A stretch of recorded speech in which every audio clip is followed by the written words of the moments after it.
Welcome to the Finance Friends podcast. Whether you have followed us from the beginning or you're a new listener, we are excited to have you here. Finance Friends gives our listeners a seat at the table with successful finance industry leaders. Follow us on our socials at Finance Friends Podcast, linked in the description box of this episode, and stay tuned for weekly episode releases. On today's podcast, we have James Wrigley, a social media phenomenon. He has over 220,000 followers across TikTok and Instagram, and a lot of his videos on these platforms reach over 1 million people globally. Isn't that crazy? He talks about his role as a financial advisor and how he's been able to grow his social media following. Listen in. Welcome, James. Good to have you in the studio. How are you today? Thanks for having me, Fabian. Very well. Well, that's good. Don't normally do podcast recording on a Friday, so apologies if my voice is a little bit croaky today. made a special one for me. Thank you. I did. Well, you're a special guy. You're very famous on the social media platforms. So people tell me. So how many – I'm not a big TikTok person, but we do have a TikTok account, Finance Friends. How many followers do you have on TikTok? TikTok's just over 100, about 101 or something. Instagram's taken over. Instagram's 114. So that's thousands. Yeah, 114,000. So let me clarify. So 100, just over 100,000 on TikTok. Instagram's about 114 or something. Facebook, last I checked, was 67,000. Facebook's growing really quickly at the moment for some reason.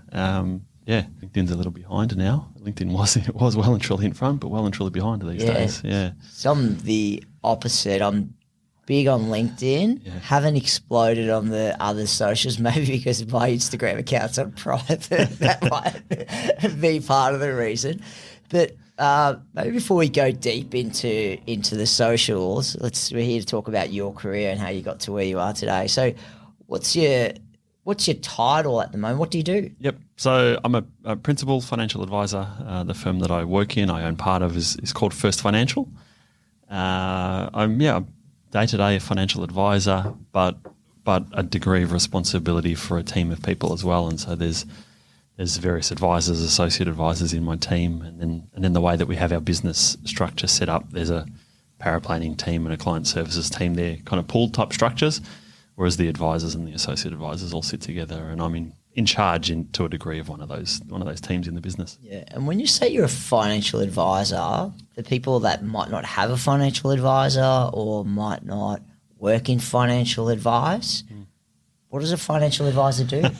It's a good question. So a lot of it is helping people, first and foremost, trying to help them understand what is it they want to do, where are they at, what are the things that they want to do, what's holding them back, what are some of their challenges. It starts from a financial perspective, but you're often having conversations with people, particularly in the beginning of when you're getting to know them. They start to open up about their life, and they always jokingly say, I bet you didn't expect to be doing this or that, a bit like a psychologist. And so, well, funny you say that. More than half of the people we actually talk to make a joke of that kind of variety. So it starts off about money. Broadly, it moves into kind of life and other bigger aspirations that they've got. But then we ultimately get to a point where we're just trying to help them and guide them and coach them to one, make better financial decisions, but then that often leads to a better life in some form or another. When you get into the detail, it's things around superannuation and family and savings and paying off your mortgage and all of these kind of things. But it starts with the money, but it branches out into other life things too. Yeah, because ultimately what you want to achieve on a personal level relates to what your financial circumstances. That's it. There's someone that comes to mind now, going through a conversation with them, and on paper, they look like they're in an incredible position. This really expensive house in Sydney and a whole lot of money in the bank and big incomes and all the rest of it. But when you actually sit across the table from them, you can see there's a whole lot of tension around money. The numbers on a page look like they're earning a fortune and they should be really comfortable, but it's clearly not. And so there's other things going on there. And so as you start to get into conversations with them, you understand that certain choices that they've made around their financial setup at the moment are actually really holding them back from living the life that they really want to lead.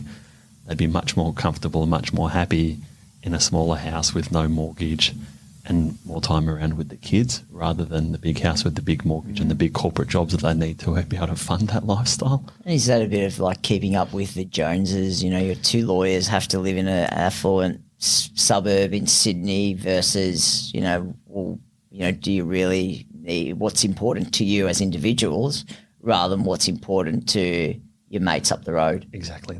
I think that's where it kind of spirals from, I think, and spirals kind of, I think maybe the way to look at it is they start off in a particular industry and you start to earn a particular amount of money and the bank's going to lend me this much, so surely I should borrow it and I should have a house here and I need to send my kids to this particular school. But just because someone else is doing it doesn't mean that you need to do it. Worry about yourself and the life that you want to lead. And contrast that with a conversation with someone that I had yesterday that their household income's incredibly high, but they live in one of the western suburbs of Melbourne with a really small mortgage, but they'll be able to knock that off in the next couple of years. They're not even 40 yet, mortgage-free, earning north of $700,000 a year household income. They'll be able to retire by the time they're 50, provided they don't upgrade the house. And they're actually talking about, no, we really don't want to upgrade the house. We want to retire early. And so these life choices that you make then lead into financial decisions and can be really good for you or really bad. And is your job helping people to understand what's really important to them? That's it. You start with the numbers, and people will blurt the numbers, and it's really strange.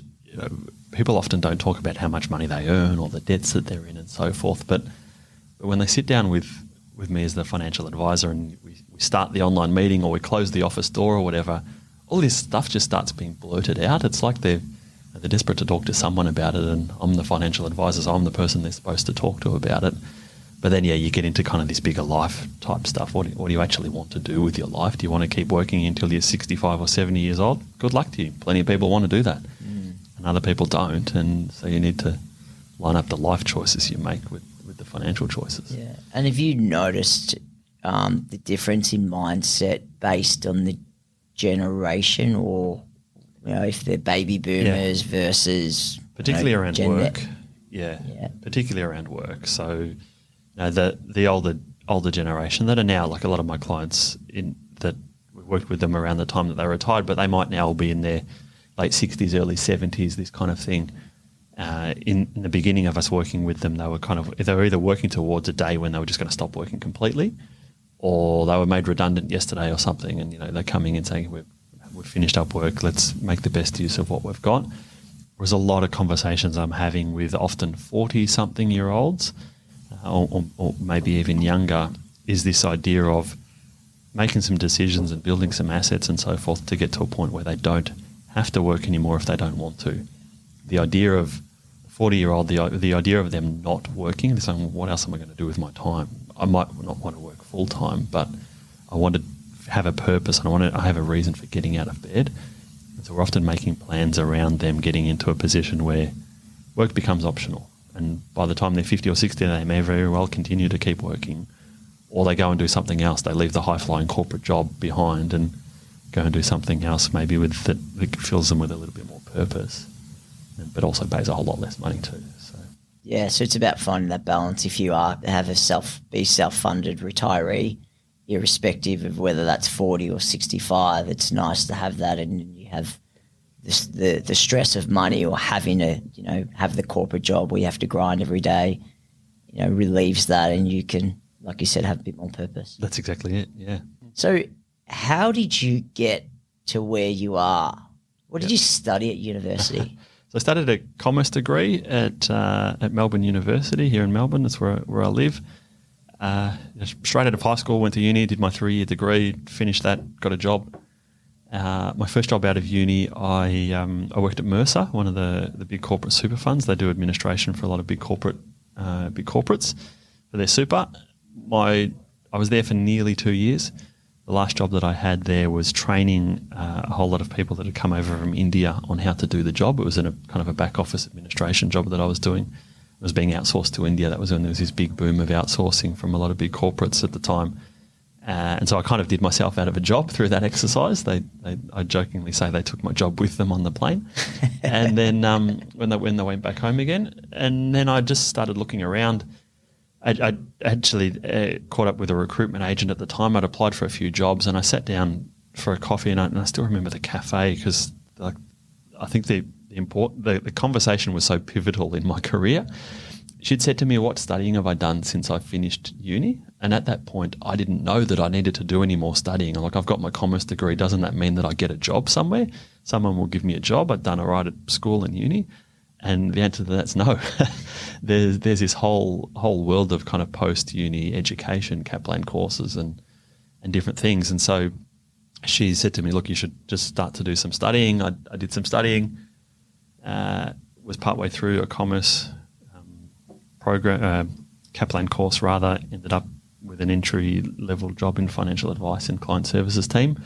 So then we're down the financial advice stream of that course that I was doing. Fortunately, up until that point, I'd only done the couple of basic intro subjects. You had to pick a specialisation later on, and so I picked the financial advice specialisation, continued down that path. And once I got into financial advice, my mind was just blown. I couldn't believe the stuff that the advisor that I was working for, the things that we could do and how we're helping people and the money people had and how they were living in retirement and so forth. It was just a whole new world to me. I had no exposure to that whatsoever before getting into financial advice.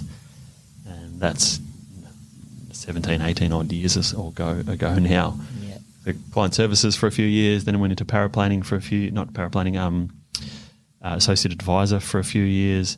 Then I was advisor for a few years, senior advisor, and now I've got the title principal. So I've been advising for a while now. What do you most enjoy about your job? It's changed over the years. So in the early part of being an advisor, it was this kind of sponge of just learning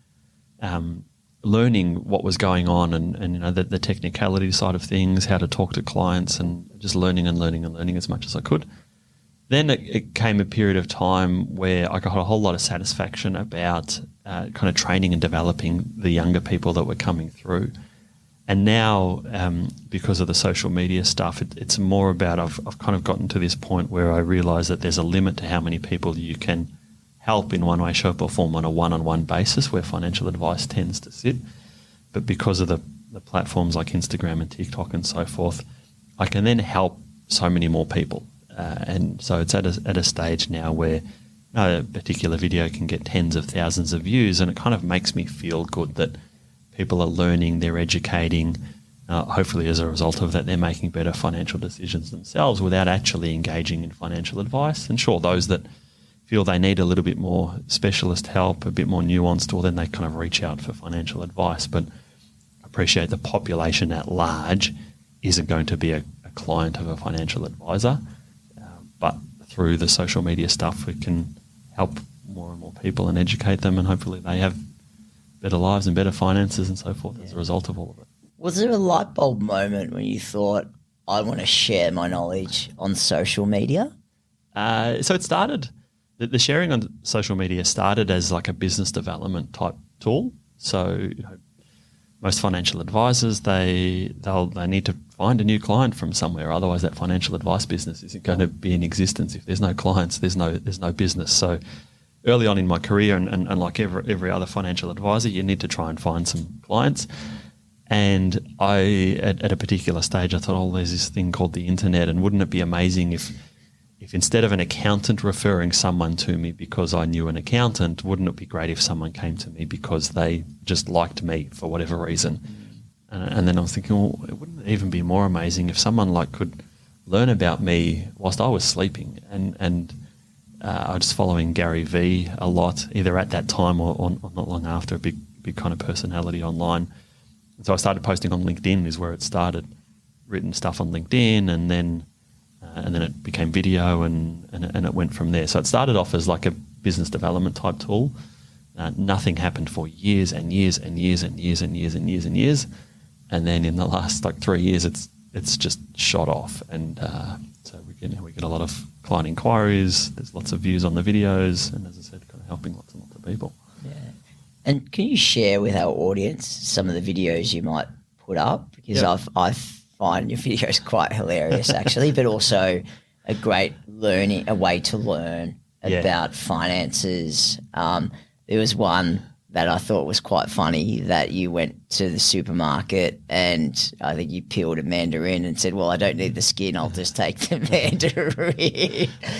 And which I thought was hilarious, right? But I think you've obviously evolved since then. Yeah, so there's a bit of it took a while for me to realise, but through like just consuming others and people that were big on publishing content online, that the sooner you share more of the real you, the better. So rather than me, James, wearing a suit and a tie and sitting in an office and talking about stuff, and so certainly my first videos were like that, but more often than not now, they're ones that I actually record on the weekend when I might be walking to the gym and I'll record something whilst I'm walking to the gym, or I'm doing something in the backyard. And so I've got a lot of videos around like my grass and the hedge and stuff, and maintaining the garden at home, as well as then kind of interacting with the financial advice stuff. So what I've found works really well for me is I'll have a meeting or some type of conversation with a client, and there'll be something that I'll explain to them. I'm like, actually, other people might be interested in whatever that thing is that I was just explaining to them.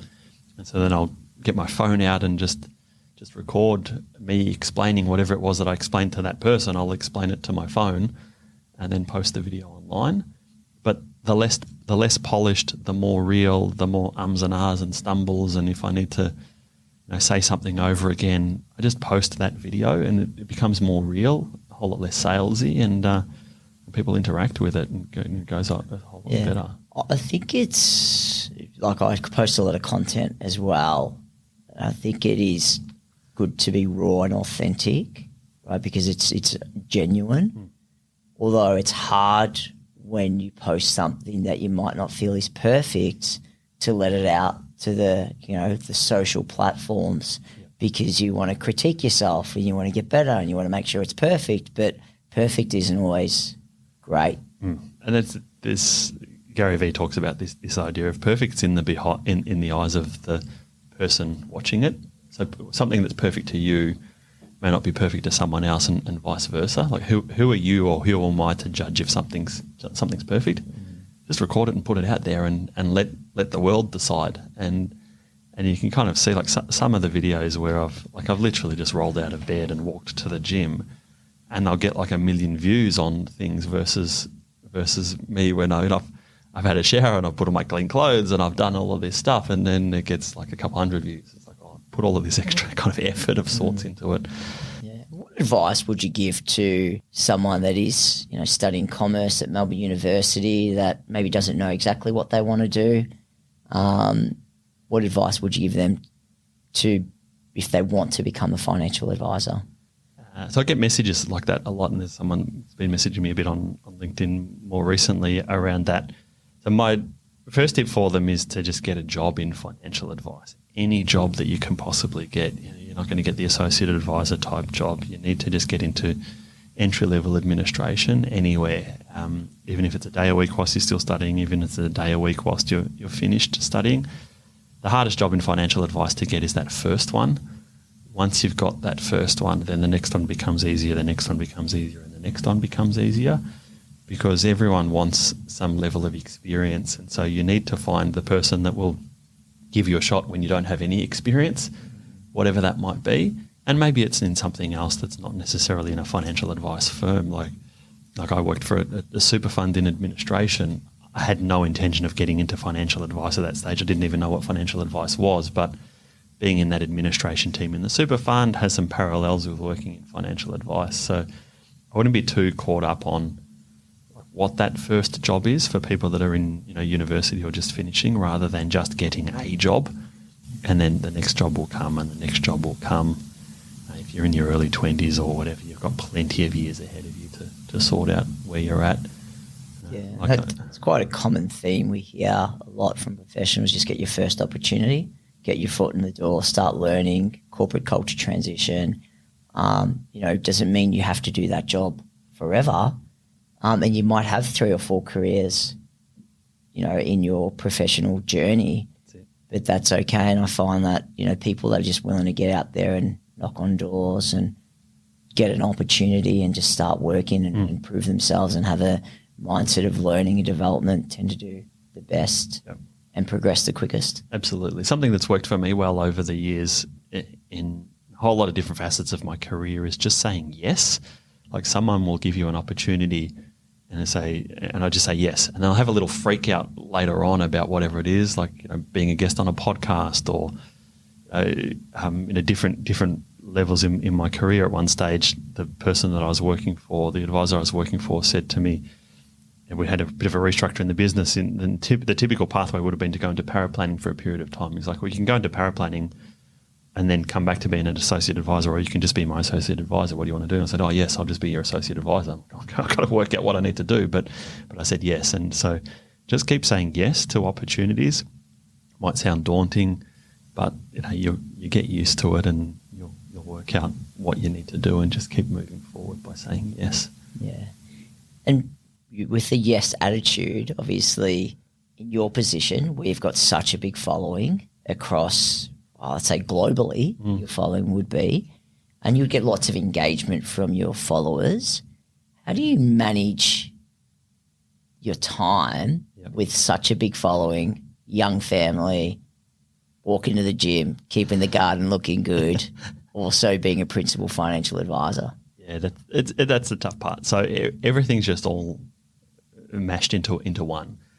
I'm not a big believer of this idea of work and life being separate. I view it as it's just all one life. And so whether I'm doing some work on a Saturday or I'm going to pick up the kids on a Thursday afternoon from school or whatever, it's just I have a job to do from an employment perspective, and I just do the things that I need to do whenever that fits in with the other things that are going on in my life. So I'm often working late overnight, but like today I didn't get into work until nearly 9:30. I dropped off my son at school. My wife started work early.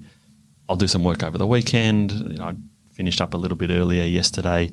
Well, not so much finished up a little bit earlier yesterday, but one of my sons has tennis training, and so I just kind of take him to tennis training, and I take the laptop and I just sit in the club rooms of the tennis courts and do a bit of work for 45 minutes. So you just kind of, everything just overlaps each other. And I never have been one that 5 o'clock, okay, that's it, I go home and I don't think about work until the next day. I don't think I could operate at the level that I'm operating without this kind of overlap.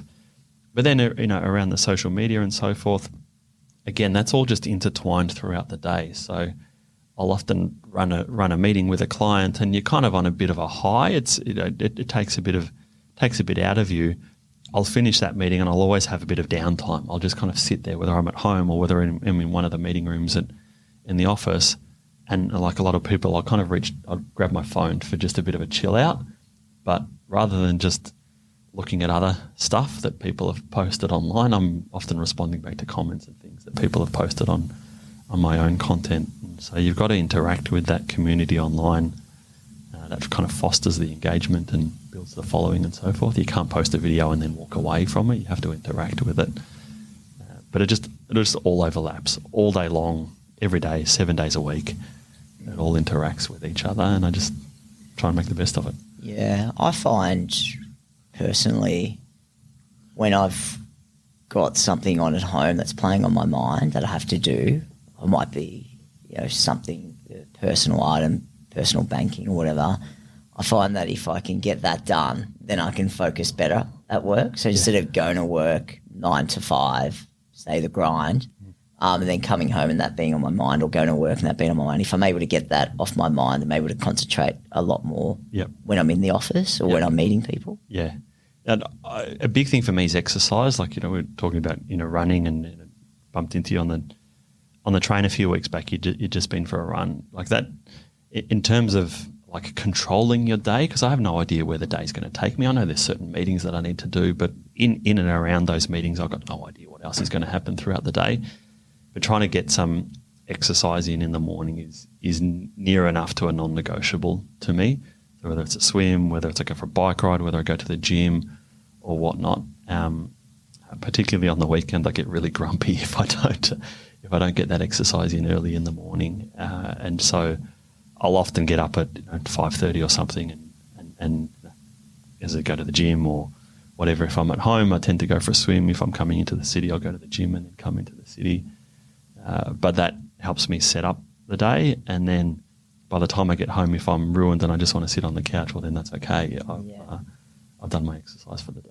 That's good. Well, thank you for coming in to the studio, and thank you for being on the Finance Friends podcast. Enjoyed following you on your social media platforms and also getting to know you on a personal level. So thank you, James. And for anyone who wants to follow James on the socials, we'll share them in the link. Thanks, Sienna. And thank you for coming on, James. Right. Appreciate Thanks for having me here. Thanks, Fabian. Disclaimer. This podcast exists for informational and entertainment purposes only. The personal opinions of the speaker and guests do not represent the view of any other party. If this recording contains reference to financial products, that reference does not constitute advice nor recommendations and may not be relied upon.